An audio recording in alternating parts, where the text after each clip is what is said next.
Joining me right now to talk more about that is the former White House press secretary, Fox News contributor, Sarah Sanders. Sarah, it's wonderful to see you this morning on a sad day and certainly week for our country. What is your reaction to the president's move last night? You saw what Nancy Pelosi and Chuck Schumer said about his symbolic walk to St. John's Church.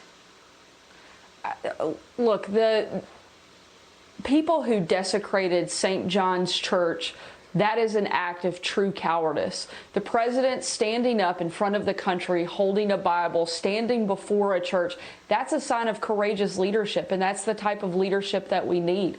I completely disagree. The president was looking for a way to bring people together. He's been very clear. He supports the peaceful protest, but this is a country of law and order. The president's #1 job is to keep us safe, and in order to keep us safe, we have to have law and order.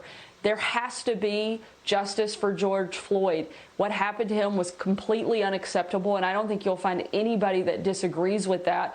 And certainly everyone should be angry, should be outraged, and people should have the right to gather in any place they want and peacefully protest. But that's not all we're seeing take place, and the president has to do what he can to make sure he restores law and order to the country. Yeah, and I thought that walk was a powerful showing of we will come for you if you continue this criminality. There are peaceful protesters that we want, and then there were the criminals who were throwing bricks through stores to try to loot all of the products there. That church was damaged by fires set by weekend rioters. Sarah, explain the importance of St. John's Church, called for years the Church of Presidents. This is a church that every president, I think since James Madison, has stepped into to show the faith that our country holds and to show that we still believe in something bigger than ourselves. And the idea that people would go and destroy this historic landmark, along with many others. We've seen capitals and other buildings across the country destroyed, set fire, spray painted, vandalized.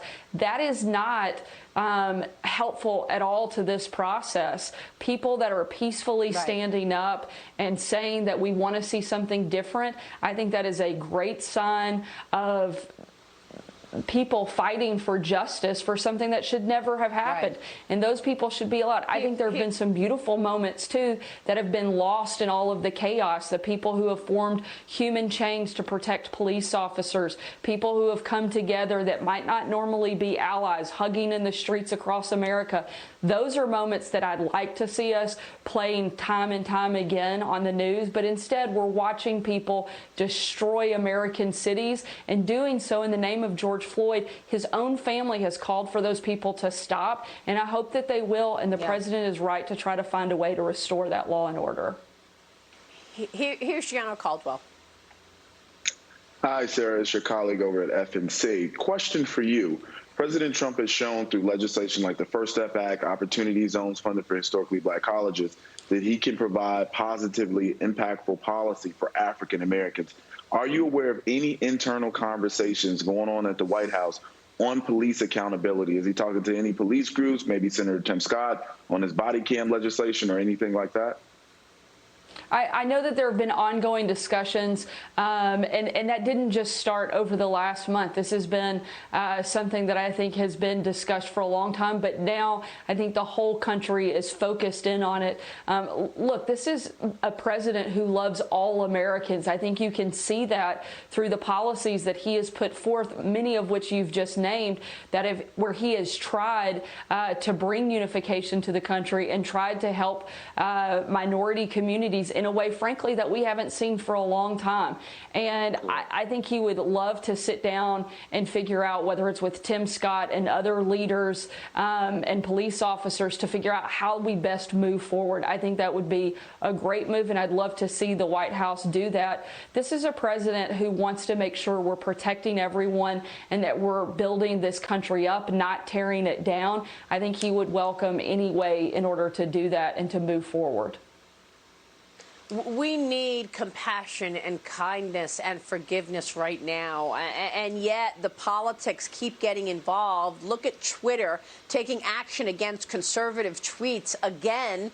What do you think about this, Sarah? Florida Congressman Matt Gaetz, the latest victim of Twitter's fact-checking, Twitter flagging his tweet with a warning label yesterday, claiming that it glorified violence after the congressman called to, quote, hunt down Antifa protesters. Sarah, your thoughts? Look, the double standard coming out of Twitter is absolutely mind-blowing.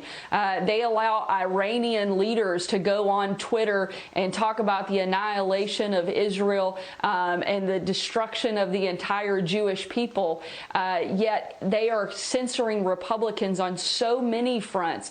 Their job should not be to censor conversation. Let Americans decide what they want to read and what they don't. They don't need liberal Twitter executives telling them what they can and can't see and what should and shouldn't be appropriate. That's for the American people to decide, not them. And I think they need to get out of the censorship game because it's a dangerous road and it's one that they're not doing a very good job with so far. Yeah, we'll see where that goes. Obviously, the president and the Congress is watching that closely. Sarah, thank you. Good to see you this morning. Stay safe, and thank you for being here. Sarah Sanders joining us there. Thank you, Maria.